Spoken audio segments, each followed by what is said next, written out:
Buenos días, un saludo a toda la audiencia de esta radio, un saludo al panel, a ambos colegas y un saludo a los técnicos también, que son quienes hacen siempre posible las transmisiones, a la orden. Gracias a ustedes por acompañarnos. Bueno, y se viene ya la época, dicen que es la época más sensible, no sé, podemos empezar con Osvaldo. La época más sensible donde ya se están elaborando sus proyectos de campaña y empiezan a aparecer los ensayos de quiénes van a ser los candidatos para ver qué pasa, los primeros videos, las primeras propuestas. ¿Cómo lo mira usted estas campañas preelectorales de un poco buscar el respaldo en el electorado? ¿Está yendo bien? ¿Estamos en una época ya adecuada o están yéndose muy rápido las cosas? ¿Cómo lo mira usted? Bienvenido, buenos días nuevamente. Buenos días, reiterando el saludo fraterno a la provincia de La Suárez, a Cuenca. Estamos muy atentos de todo lo que está sucediendo en Cuenca, preocupados sobre todo por el tema de la seguridad, así que esperemos que pronto se resuelva. Bueno, primero hay que entender por entender la lógica que tienen las elecciones locales, que es totalmente distinta a la que pueden tener una elección de ámbito nacional, fundamentalmente por las temáticas, fundamentalmente por las agendas. Digamos que en una elección local no vamos a tener esta discusión de política exterior, de los bonos del tesoro, de la economía, etcétera, ni siquiera de un ámbito ideológico, sobre todo, sino los temas, las agendas varían y se centran en agendas locales. Es decir, una elección local, el, el ente medular, digamos, el eje central de la discusión es la ciudad, son los vecinos. Las demandas y las agendas cambian totalmente. Es decir, ya acá la discusión es el aseo de calles, los impuestos prediales, los parques, las canchas, las casacunas. Es una elección totalmente de ámbito vecinal. Y en ese sentido, usted me avisa cuando me toque cortar o cuál es el tiempo que tengo de intervención en este momento. Por favor, En sígame este, nomás. en este sentido, hay que tomar en cuenta también que ya en el ámbito electoral la campaña o las campañas son permanentes y todo varía dependiendo de la plaza donde usted está contendiendo. Es decir, no es lo mismo la dinámica que puede tener, qué sé yo, Guayaquil, donde el objetivo, el favorito es el socialcristianismo hace 30 años, que ir a Cuenca, donde le tocará, yo que sé, al alcalde ratificarse y demostrar si fue un experimento o finalmente si se reitera. Es decir, le tocará, se me ocurre, a Yacu Pérez otra vez querer persuadir a la población de adquirir un cargo con la certeza de no dejarlo a medio camino como les pasaba. Me explico, cada plaza, el caso de Quito, donde tienes el caso del alcalde de Guarderas, donde tienes otra división. Entonces, cada plaza tiene su realidad, cada plaza tiene sus características, y en el caso de una elección local juegan estas dinámicas, tomando en cuenta, y este sería otro punto, que la campaña es permanente también. Es decir, no es lo mismo para una persona que recién aparece en la escena que para alguien que tiene muchos años. Siempre depende del escenario o de la dinámica que está viviendo determinada plaza electoral. No está en piedra o no es un molde decir, no, es que la gente quiere lo nuevo. A veces no quiere lo nuevo. A veces, bueno, ya no quiero experimentar con alguien que apareció de repente y quiero a alguien ya con experiencia. Depende muchísimo y esas respuestas te las da la investigación. Osvaldo, en el tema del porcentaje 28%, por ejemplo, en el caso de Cuenca, se eligió al nuevo alcalde Pedro Palacios en Quito, el porcentaje llega a ser mínimo cuando en democracia hablamos del 50, más del 50% para hablar de legitimidad y legalidad. Bueno, legalidad sí, pero más de legitimidad. Este rato cambiar las reglas del juego no hay cómo porque la Constitución habla de un año antes del inicio del llamado a elecciones, entonces es imposible cambiarlo para ahora, pensar para futuro sí, pero en esta realidad, usted hablaba de un experimento, usted hablaba de investigaciones, de conocer qué es lo que quiere la gente, pero de lo que conoce su experiencia que tiene en el tema de procesos, ¿qué es lo que podría pasar en la ciudad de Cuenca cuando algunos están contentos, otros no están contentos con el tema de la administración pública, en este caso de Pedro Palacios, y que incluso entendemos que se va a ir a presentar para la reelección, al menos todo hace prever eso, porque su discurso ha cambiado en ese sentido. Entonces, ¿qué le espera al candidato? ¿Qué le espera a la población ante esta realidad que estamos viviendo?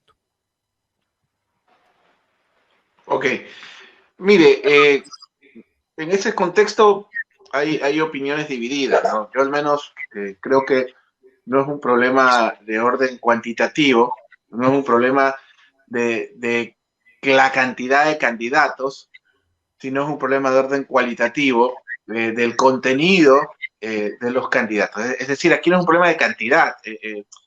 Probablemente nosotros pensemos que el tema en Estados Unidos es bipartidista, pero hay cientos de movimientos y partidos políticos. O sea, yo no creo que sea, al menos yo no soy quien para conculcar el derecho de participar de ninguna persona. Yo no creo que el problema como tal sea la cantidad de partidos, sino los contenidos, ¿sí?, de quienes participan. Ahora, tampoco creo que el problema sea si alguien gana por 15, 20, 10, 8, 9. Los gobiernos, o en este caso los funcionarios o los mandatarios, se legitiman no en la elección, se legitiman en el ejercicio de gobierno. Me explico. Es decir, la democracia es esa, usted gana por un voto. Ahora, claro, podemos entrar en la discusión, por supuesto que sí, hay países que previendo esta situación, en Brasil, en Argentina, por ejemplo, hay balotaje y segunda vuelta en este tipo de elecciones locales. Por ejemplo, la los argentinos a la alcaldía, a la intendencia de Buenos Aires, como ellos lo llaman, le dicen jefatura de gobierno. En Brasil, las prefecturas le dicen a las alcaldías que usted tiene el mismo esquema, si no pasa el 50%, hay una segunda vuelta. Entonces, al margen de esa discusión que se ha dado y que existe, los funcionarios se legitiman en el ejercicio de gobierno. Es decir, ha habido funcionarios en el mundo que han ganado por márgenes muy estrechos y finalmente se legitiman en el ejercicio de sus funciones. Ahora, Cuenca es un caso especial porque Cuenca, primero, cuando usted ve los indicadores que tiene la ciudad de Cuenca versus los del resto del Ecuador, si yo no le digo que es Cuenca, usted piensa que es otro país. Cuenca probablemente es de las ciudades que tienen la más grande clase media del Ecuador, al punto que no parece Ecuador. De hecho, tendría que actualizar mi información, pero por lo menos hace 4 años atrás era una de las ciudades de Latinoamérica con mayor conectividad. Mire estos detalles que la gente no conocía, o por lo menos no. Cuando hablo de conectividad, de acceso a Internet, al menos en el 19, no sé en este momento, tendría que revisar las cifras, Cuenca era la ciudad con mayor conectividad del Ecuador y una de con las de mayores conectividad de América Latina. Eso te da de alguna forma un indicador o un referente de lo diferente que es con el resto del país. Y ni le cuento los niveles de inseguridad, que obviamente eso ha variado. Ahora, en el campo ya de los actores políticos, tienes un Palacio que sin duda fue la sorpresa en su momento, pero al menos lo poco que he visto, al menos no tengo mediciones con más de 6 meses de antigüedad, al menos algo de 6 meses atrás, sus porcentajes de aceptación y sobre todo la pregunta, ¿usted desea, cree que el alcalde fulano de tal merece reelegirse? Eran bastante bajos. Pero esto puede variar, esto no está en piedra. El caso de Jefferson Pérez, por ejemplo, porque hay que hablar de actores políticos, a mí la elección pasada sí me sorprendió bastante, no que haya perdido, todo lo contrario, sino el proceso de transición que tenía el señor Pérez de deidad, digamos, era una deidad del deporte a la política. Esas transiciones de deidad, digamos, de un tipo que tiene monumento en vida, que es intocable, etcétera, etcétera, un tipo que siempre suele estar en la discusión nacional como el mejor vicepresidenciable. Entonces, de pronto, ese paso, esa transición de deidad a político no tuvo mayor suerte porque su campaña, por lo menos en esa ocasión, no fue muy contundente y la sociedad apostó a otro lado.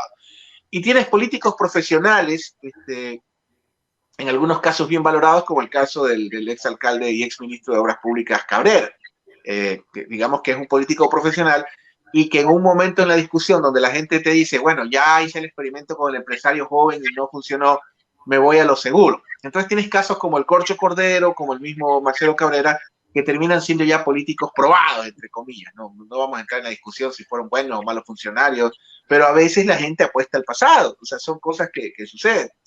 El caso de Pérez, que yo pensaría que hoy más que nunca ya debe de apostar a la local. A mí me parece que ya con lo de junio de este año, con la aparición de Leonidas Dices en el escenario, me parece que ya, a diferencia del 19, que había 3 cuadros, que eran Isa, Vargas y Yacu, me parece que en esta ocasión Isa hasta podría darse el lujo de prescindir de Pachacuti, o sea, es un escenario totalmente distinto. Y ahora digamos que el movimiento indígena ya tendría un candidato, y en esta ocasión sí indígena legítimo, por ponerle un ejemplo, y con mejores números. Entonces, en el caso de Pérez, me parece que va a tener que aplicar a lo local para no quedarse sin pan ni pedazo, porque veo muy difícil que su proyecto nacional se prospere, ¿no? Entonces, en ese escenario, tienes un Yacu Pérez que creo que es una alternativa fuerte para lo local, pero también tienes este estigma de, bueno, y esta vez no nos va a dejar con los churros hechos. Una prefecta en funciones que no la conoce ni el 22% de la población en Azuay, al menos mediciones de hace 4 o 5 meses atrás. Y eso hace que la Azuay sea una plaza súper interesante, donde al menos desde mi perspectiva podrían pasar muchas cosas. El tema, por ejemplo, de la inseguridad. Usted acá en Guayaquil, hasta hace 3 meses atrás, en el negocio inmobiliario, nosotros, adicional a asesorar candidatos, también tenemos gremios. Ahí veía un colega, creo, de la construcción.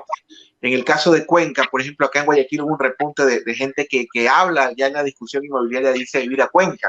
Y esa discusión se está un poco girando en función de las noticias que nos llegan de la inseguridad, que son temas nuevos, digamos, para el tema de la ciudad. Entonces, es una plaza bastante interesante que tiene, por lo menos, no le hablaría en población, pero sí tiene la incidencia mediática en algunos aspectos que puede tener Guayaquil y Quito. O sea, los temas que pasan en el Azuay, o en Cuenca por lo menos, sí están dentro de la discusión nacional, a diferencia de lo que puede pasar en Puerto Viejo, en Santo Domingo, plazas respetables, o en otras ciudades del país. Lo que sucede en Cuenca sí en ocasiones ocupa espacios como lo puede ocupar Guayaquil y Quito. Entonces va a ser una elección muy interesante, como le decía, pero donde fundamentalmente hay que tener en cuenta 2 cosas. Primero, que es una elección local. Siempre lo local tiene otra lógica, como le había planteado. Y segundo, que en ciertos indicadores que te exige la nacional se suele ser un poco más flexible. Por ejemplo, el nivel de conocimiento. Usted, para ser el alcalde de una plaza, necesita mínimo que lo conozca el 80% de la población, que lo conozca. Ese es el primer paso. A veces yo tengo candidatos que están desesperados, que quieren memes, que quieren Twitter, y lo conoce el 15%. En esa etapa de la campaña no hay mucho que hacer, mucho que pensar, sino que hacer. Y obviamente en el ámbito del organismo local colegiado, donde en las elecciones de tipo local, un parlamentario local o un concejal requiere un nivel de conocimiento menor. Entonces, hay muchos indicadores, muchas características que tiene esta plaza particularmente, y habrá que esperar obviamente los acontecimientos para efectos de poder nosotros saber cuáles son los caballos que van a correr. Osvaldo, en el tema de el análisis de las redes sociales, tenemos un alcalde que fortaleció o apuntaló su candidatura en las redes sociales, más que nada en Facebook, y fue creciendo. Después de un debate, porque antes del debate no lo conocían, el debate que se realizó en la Universidad de la SUAY, y ahí empezó a subir, pero como esta nueva opción, como decir que ya un castigo a los candidatos que estaban peleando entre los dos, Marcelo y Paul Carrasco, y como un castigo a los partidos políticos, a los viejos políticos, y resulta que estamos ya con un nuevo, donde, como todo administrado, tiene críticas y respaldos. Y habrá que ver qué es lo que pasa, qué es lo que más tiene críticas o respaldos, pero finalmente estamos hablando de una nueva elección, es decir, donde se priorizará el tema de las redes sociales, o serán fundamentales esto, o más bien se fortalecerá en los temas, en los medios de comunicación tradicionales. Mire, esto es importante porque generalmente no se puntualizan los análisis, ¿no? Al menos no lo suelo escuchar mucho en Ecuador. Las reelecciones, contrario a lo que mucha gente cree, son muy complicadas. De hecho, eso analizábamos, yo soy docente de casi todos los posgrados del mundo hispano de comunicación política, y justamente con los alumnos conversábamos hace como unos 2 meses. Una de las actividades de la cátedra era el porcentaje de éxito de reelección en Ecuador de gobiernos locales. Para que usted lo sepa, y nuestra audiencia y los colegas, solo el 9%, más o menos creo que era 9 punto algo, de los municipios que intentaron la reelección en la elección del anterior, que fue la del 19, si no me equivoco, solo el 9% obtuvieron éxito. ¿Qué significa esto? Que de todo el 100% de los alcaldes que estaban en funciones, que intentaron reelegirse, solo el 7% lo pudo hacer. había un caso, o hay un caso bueno, esa es la discusión. Un alumno me decía, no, es el 7% porque hay un alcalde que se reelegía, pero el porcentaje anterior, el periodo anterior había sido alcalde de otro cantón. Creo que había sido en Chimborazo o en Osay, no recuerdo. Entonces, ¿esto por qué sucede? Porque contrario a lo que la gente piensa, no, que el alcalde tiene el aparato, tiene el gobierno, tiene bla, bla, bla, cuando usted se reelige, el nivel de exigencia del elector se duplica o se multiplica. ¿Por qué? Porque a diferencia de la primera ocasión que usted hace un experimento, que quiere probar lo nuevo, ya usted ratifica, porque ya en este caso el alcalde o lo que sea en funciones, ya está siendo ratificado porque es un producto probado. ¿Qué es lo que la enseñanza más simple de lo que la diferencia entre el marketing político y comercial? Primero que para mí el marketing político como tal no existe. Lo que hay es propaganda política. Lo que pasa es que el término propaganda política le sonaba a los gringos. Usted sabe que los gringos, digamos, reinventan todo y los chinos lo reproducen en serie, pues, ¿no? Entonces, propaganda venía, como sonaba muy nazi, los gringos durante la Segunda Guerra Mundial, digamos, lo que fue el programa espacial, los que fueron a Nuremberg a ser juzgados fueron los matarifes, digamos, los asesinos, pero los científicos, los pensadores fueron reclutados en todo el mundo, como el programa atómico, el programa espacial, etc.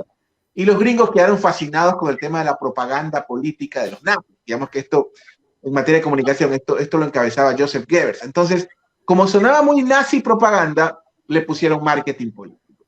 Ahora, los gringos, los alemanes tampoco inventaron nada. Propaganda viene del latín propagatio, de propagación de la fe. Entonces, finalmente, los verdaderos inventores de la comunicación política fue la Iglesia Católica. Le pongo este ejemplo porque en el marketing comercial o en la propaganda comercial, a diferencia del político o de lo público, la satisfacción es inmediata. Si a usted no le gusta un producto, voy a poner un refresco, digamos, de una gaseosa, usted lo abre, lo compra, se lo toma y si le gusta, inmediatamente lo vuelve a comprar. Si no le gusta, no lo compra. En cambio, en estos temas públicos, la satisfacción toma un periodo, en este caso de 4 años, depende del país, 6 años, 2 años, etc. Entonces, cuando usted se reelige, el nivel de exigencia de su lector es mucho más complicado. Por eso, reelegirse, al menos en el Ecuador, no es fácil por los factores que le había planteado. Ahora, ¿qué es lo que creo que más que lo que puede suceder, porque no creo que es serio o formal adivinar, sino plantear escenarios? Yo lo que creo es que lo que planteaba efectivamente los colegas hace un momento, más o menos, como el nivel de Cuenca es un poco más exigente que el resto del país. Claro, también depende, pues no, en el caso de Guayaquil, los socialcristianos tienen la ventaja de haber institucionalizado desde el edificio del municipio. Yo he sido muy crítico de ellos, pero el municipio de Guayaquil, te lo tengo que decir con dolor, antes de los socialcristianos era un urinario. O sea, literalmente era un urinario. Las paredes del municipio estaban manchadas de excrementos, era un prostíbulo literalmente. Entonces, el haber institucionalizado desde el edificio hace que obviamente que hayan tenido respaldo los últimos 30 años. Ya le toca a la señora Viteri ratificar este respaldo. No. En el caso de la SUAY, por lo que le estaba planteando, al ser un electorado un poco más analítico, al estar dentro de la opinión pública nacional, sí o sí, a pesar de los porcentajes, porque creo que solo el 6% del padrón representa Cuenca y toda la SUAY. Sin embargo, a pesar de eso, no deja de estar en la discusión y yo pensaría que en este proceso electoral que se avecina, no van a variar muchas cosas como el tema del cambio, como el tema de las demandas, y finalmente todo esto lo podemos tener con mayor claridad en el momento que sepamos quiénes son los futuros contendientes o quiénes van a correr. Tomando en cuenta una última particularidad que creo que tiene también el Azuay, esto de la plancha. A diferencia de otras plazas del país, en Azuay suele funcionar el binomio, alcalde-prefecto. Entonces suele a veces en ocasiones ir de la mano como suelen. Entonces, una vez que tengamos las candidaturas definidas, probablemente podamos plantear escenarios un poco más claros. Osvaldo, con su experiencia, ¿hay posibilidad, por ejemplo, en Cuenca, una ciudad que, como le digo, hemos analizado muy exigente a nivel de sus servicios, a nivel de sus candidatos, pese a que si usted va a otras provincias, dice que ustedes que se quejan, Cuenca están extremadamente bien atendidos, pero ni aún así el cuencano quiere más y más y quiere servicios de muchísima calidad. Entonces, ¿hay opción para un outsider, como pasó con Pedro Palacios y como fue en su momento el Corcho Cordero, cuando en la época de Freddy Ehlers, en la mejor época de Freddy Ehlers, se presentó como candidato y ganó como outsider? ¿Hay esa posibilidad o cree usted que no, si eran por la experiencia? Siempre hay posibilidad o siempre hay, digamos, los electores son impredecibles en ese sentido y finalmente son soberanamente quienes toman la decisión correcta. Siempre hay posibilidades, yo no podría de ninguna manera excluirlo y generalmente la investigación es lo que nos dicen los temas, ¿no? Por ejemplo, hablaba lo del aeropuerto hace un momento, por ejemplo, acá en Guayaquil es un despropósito que haga un aeropuerto pegado al mar prácticamente cuando en Taura, si se hace la carretera que se va a hacer en la autopista a la Suay, prácticamente es de Taura a Cuenca, usted tendría un aeropuerto internacional ahora 20 minutos, la verdad. Si hiciera una autopista también y si hiciera un puente por la Puná, que no es nada imposible, usted podría pasar en el Austro, estar en 2 horas y media en la playa. O sea, son cosas que generalmente no están en la discusión y que son temas que finalmente dependen de muchas autoridades. En todo caso, yo sí creo que siempre hay espacio para cualquier cosa. Los electorados no están en piedra y a veces son impredecibles. Así que veamos qué nos dice la investigación y finalmente cómo se va configurando el escenario electoral en la provincia de La Suay y en la ciudad de Cuenca.